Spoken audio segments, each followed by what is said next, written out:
deməli belə bir xəbər gördüm. Ermənistana 10 milyon dollar yardım olacaq. Türkiyə Ermənistana 10 milyon yardım eləyib və bizim də bəzi tiktokerlərimiz, jurnalistlərimiz bəhbəhlə şok bir xəbər kimi başladılar bunu təqdim etməyə. Amma sonradan məlum oldu ki, bu xəbər yalan imiş. Hətta Azərbaycanın rəsmi mətbuat orqanları belə bu xəbəri təqzib elədi. Dedilər ki, yəni belə bir şey yoxdur. Türkiyədən Ermənistana heç bir yardım olunmayıb.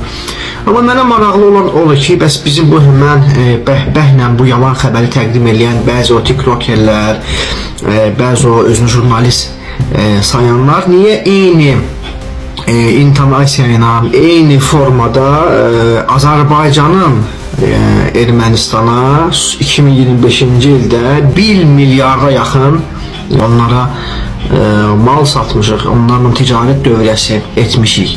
Yəni bu xəbər real xəbərdir, yalan xəbər deyil, fake xəbər deyil. Əgər danışmaq istəyirsinizsə, buyurun bu xəbərlə bağlı danışın. Azərbaycanın hakimiyyət orqanlarından, qurumlarından hesabat tələb edin ki, bunun səbəbi nədir? Yəni artıq bundan sonra istər lap Türkiyə olsun sabahlarım, istər İran olsun, istər başqa bir dövlət olsun, artıq onların da tamamilə haqqları var ki, Ermənistanla artıq əlaqələr qursunlar, Ermənistana investisiyalar qoysunlar, Ermənistanla yumşalma prosesinə başlasınlar, yatırımlar etsinlər, ticari əlaqələr qursunlar. Artıq bundan sonra bizim heç birimizin və Allah xüsusda ki bu cür jurnalistlərin, tiktokerlərin heç bir haqqı yoxdur ki, hansı bir ölkəyə irad bildirsinlər. Çünki zaten sənin ölkən, bizim ölkəmiz Azərbaycan özü artıq Ermənistanla ticarət qurur, Ermənistana yatırımlar eləyir, Ermənistana benzin satır.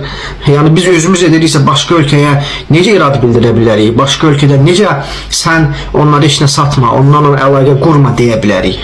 Yəni bu məntiqsizlik və gülüncdür.